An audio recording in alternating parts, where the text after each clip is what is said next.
Now the history of the human race can begin.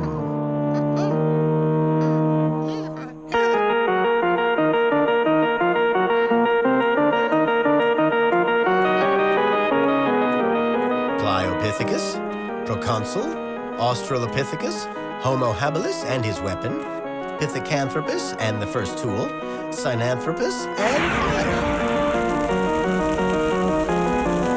Neanderthal man, he will respect the dead.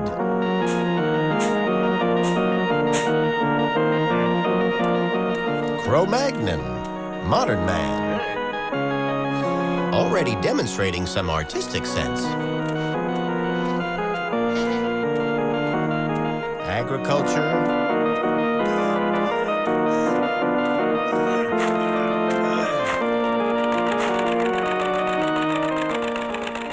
and progress. The first towns, the first kind of writing, printing with Gutenberg, and progress. The wheel so soon.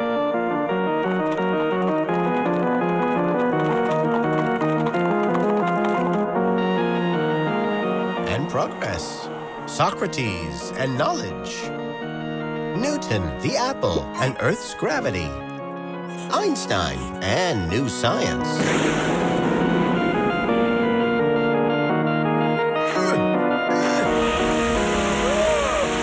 Oil.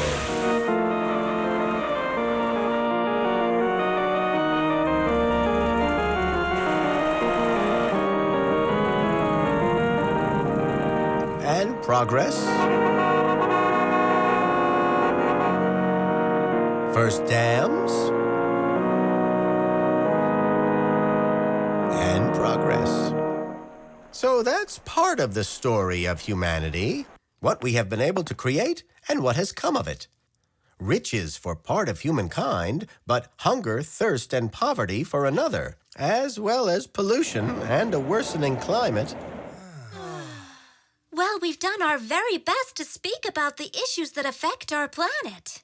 Yes, children, and you're all going to carry on, aren't you? Hoping that people will listen to what you have to say. And that the huge lobby groups, oil and others, have at last understood that preserving our Earth is more important than preserving their profits, and that their children will have the same future as the others. Yeah, it's time we put an end to this inequality that exists between people. Despite all the fine words, it's increased constantly these last years.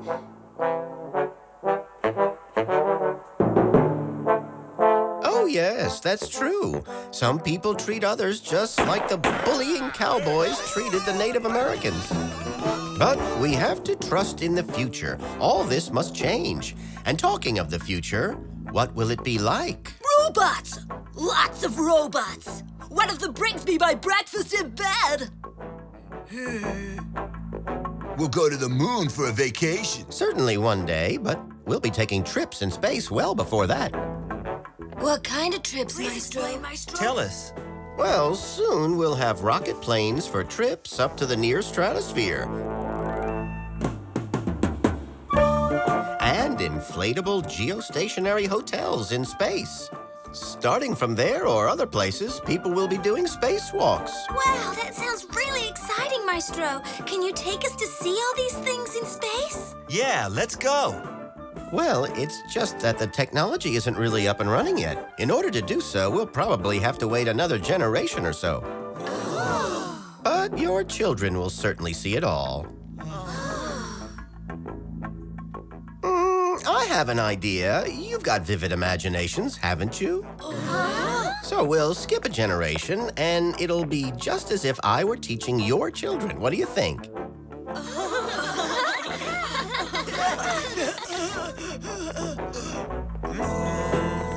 Ready to get older?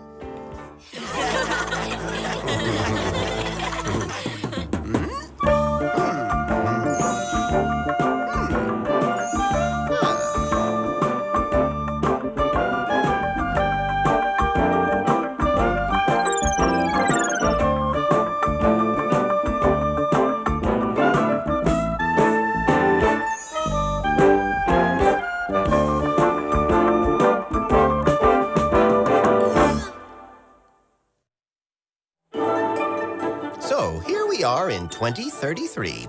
Before we go on this little excursion I promised, I'd like to ask you, what has actually changed in your lives compared to 25 years ago? The forests are now world reservations. Only controlled quotas of trees are cut down.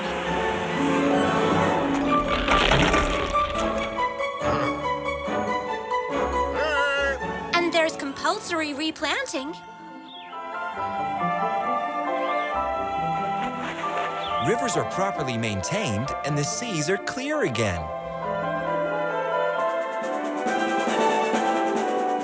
We've learned to desalinate seawater cheaply. This was first done in India. Of course, we'd been recycling water for a long time, but with the increase in population, there was no longer enough. Arab countries followed, then the whole world. That's how we ended thirst worldwide. Our homes are self-sufficient in energy. Even the internal wall coverings are photovoltaic. Plus, there are even robots to serve us drinks. Trash is recycled directly. No more noisy, bulky containers. It's processed automatically. Yeah, and even automobile makers are committed to taking their vehicles back for recycling when they're worn out. No more mountains of debris or wrecks no one knows how to dispose of. Cars drive themselves. You can just ride in them.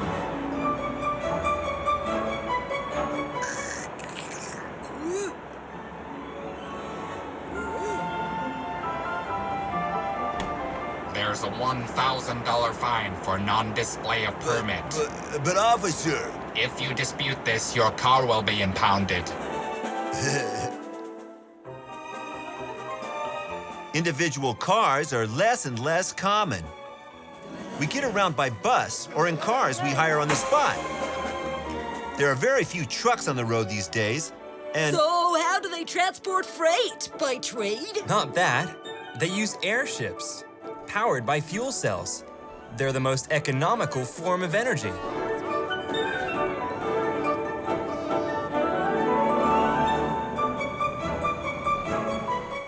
All of that is excellent and perfect for the climate. So you don't have any greenhouse gas issues anymore? Yeah, in fact, we do. The last generation left us with too big a problem to solve overnight. But we're making progress. We don't subsidize polluters anymore, and the taxes we pay are directly linked to our actual energy usage. Wonderful, wonderful. Have we finished chatting? Can we go to the moon? No, Grimbo, not to the moon. They're just completing the construction of the space travel base. Anyway, I'd like to hear more about what life is like on our fine planet now 25 years in the future. Oh yeah, whatever happened to that belt of solar panels around the Earth? They're talking about it, Maestro. There have been trials with a few modules. I guess it'll be happening soon. Good. Okay, let's go. Let's go! It'll just be a short exploratory trip of a kind that's quite common now. But you won't be disappointed.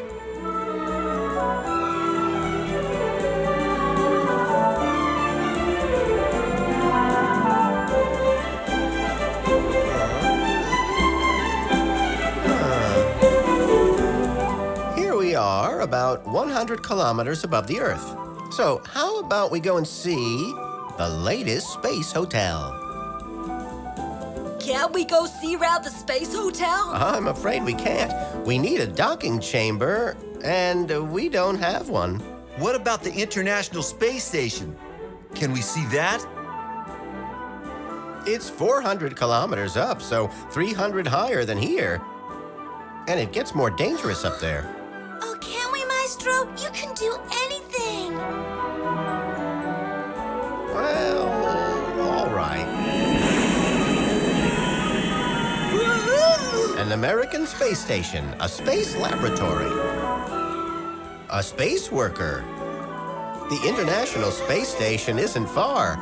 People from Russia, the USA, Japan, Canada, and the European Union all live there together. Back there are the accommodation capsules. Those are the labs. And lower down, the astronaut docking and reception area. Wow, it's enormous. How big is a person next to all that? Can you see those squares on the cylindrical chambers?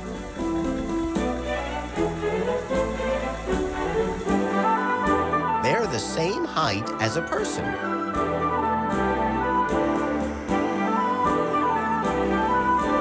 In fact, take a look. There's one now.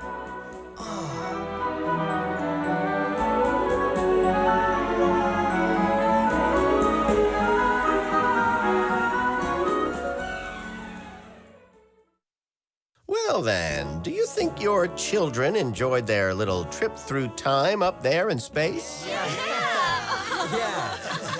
But the moon! The moon! When are we going there? You told us, you told our children that it could be dangerous to go higher. Why is that, Maestro? It's because, well, higher up, there's a lot of space debris, especially at around 1,000 kilometers or so, or at 36,000 kilometers in geostationary orbit. Wait! Space is enormous, isn't it? There can't be that much debris. It's not a dump. It shouldn't be. But you know, there's only 35 million pieces of junk out there, albeit less than a centimeter in size, but still debris. So not much to worry about, really. That's true, except that at 20 kilometers a second, which is 1,000 kilometers a minute, or 60,000 kilometers an hour, even a pinhead will slice through armored plating. And a bolt over a centimeter in size will destroy anything. But the larger pieces are more dangerous. Upper sections of rockets, decommissioned satellites, protective shields, and wreckage from explosions. There are still 10,000 of these objects in space. Can't we bring them back to Earth? Unfortunately, no. Anyway, some of them will be there for centuries, while others, no doubt, will fall to Earth, usually in the ocean or on the American plains, like this propulsion module, or in the sands of Arabia, like this rocket engine part. So are there many rockets or parts of rockets left in space? There are lots of satellites, more than 3,000 of them, 600 of which are operational. Satellites for observation, the weather, communications, and of course probes to explore other planets. And did you know, up there in our blue sky, there are still a few large rocks which head our way from time to time? The last one, well, the last big one anyway, was almost the size of Washington, D.C., and destroyed almost all life on Earth 60 million years ago. But I've already told you all that. Can't we do anything about that either? NASA's responsible for monitoring them.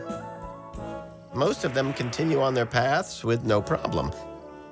But if one wanders too close to us and it's detected in time, we can gently push it out of the way.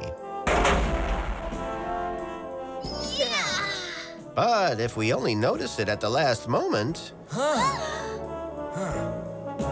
then we'll need to get serious.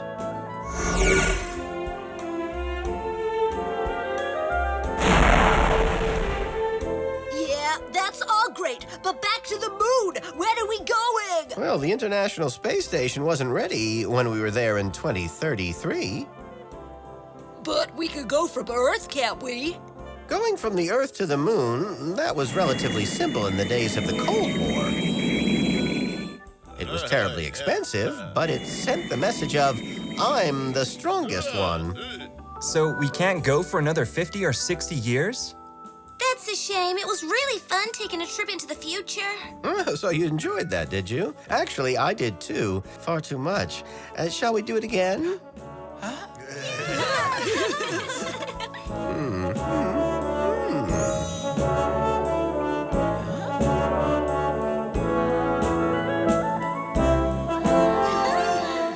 Okay, just a quick trip, all right? The moon, 384,000 kilometers from the Earth. Yeah, I know, that's our backyard. It's old-fashioned, not of any great interest anymore, but the materials found here, iron, titanium, aluminum, and so on, enable mankind to manufacture most of the spacecraft that leave here to conquer space. And here, there's no atmosphere and no gravity to overcome. A little push, and they're off. Right, here we are in 2065. So tell me, how has your world changed? There are robots! Loads of robots everywhere! Sir, would you care to taste the sauce? Yeah, there's even robot referees for soccer games. You can't fool them. They've got electronic eyes everywhere. In our towns and cities, we move around on travelators. You choose your destination, and they travel by themselves. They're great. Well, me and my parents just took a vacation in an undersea hotel. 30 meters below the waves. It was fantastic, really comfortable, and what a show!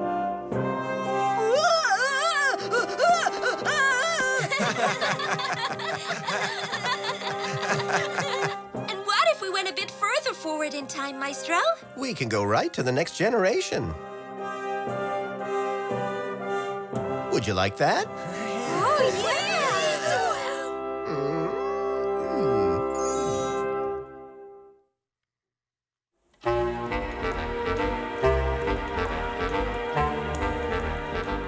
I'm a bit surprised to see you like this, wearing outfits that are so, well, These are new fabrics, Maestro. Untearable, increasable, waterproof, self-cleaning, and thermal, regulating external body temperature. It's already been 30 years since our last trip to the moon, and plenty of things have happened since then. Really? Tell me. Well, your solar-powered energy belt was manufactured on the moon and placed in Earth orbit 16 years ago. Very good, very good. At last, they took their time about it though, didn't they? Huge quantities of energy, long-term at last. That's right. Plus, there's the ITER fusion reactor in Cadarash that is online, of course. It is now providing a lot of the region's energy requirements. Ah, at last, after all that time, just as I thought, reproducing the heat of the sun. That's 1 million degrees. It took some doing, though. So, we have harmless energy, or at least wasteless energy. That's great. Speaking of energy, hydrogen production has been perfected since 2040, so 55 years ago. Planes now take 3 hours to fly from Paris to Los Angeles at Mach 3. All these great things we dreamed about when we were young. I mean, in our former lives. When I was a young man. Our dreams have become reality. Well, in 2080, they managed to tow a huge iceberg from the South Pole to Arabia. Millions and billions of liters of water. I knew they could do it one day. Told you so. And robots. Loads of robots. So what? They even play in tennis tournaments now, you know. They've developed degradable automobiles programmed to run for just a certain amount of time. Then,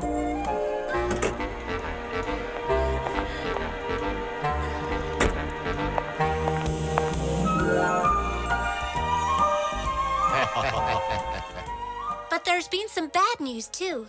The Bellotta rocket was hit by a piece of space debris at an altitude of 30,000 kilometers and exploded. Oh, well, with more than 5,000 launches to date, it was going to happen one day. Yeah, you said it would.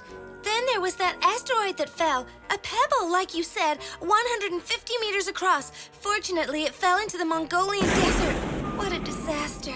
2,000 kilometers of plains devastated.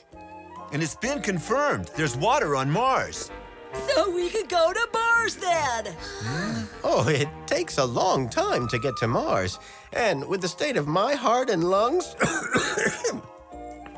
But Maestro, these days you can easily get a replacement for your heart and lungs. It's routine. I know, but becoming bionic at my age isn't really my thing. It's more for you youngsters.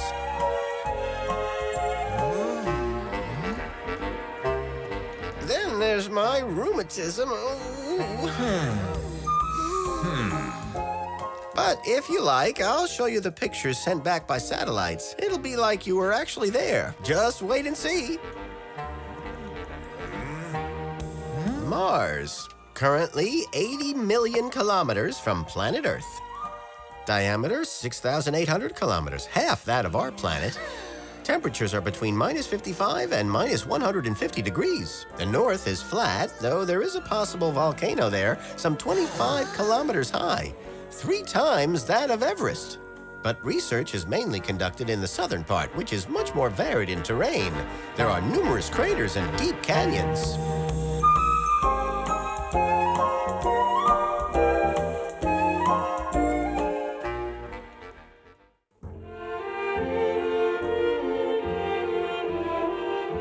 These astronauts trained at the South Pole, where temperatures are similar to those often found here.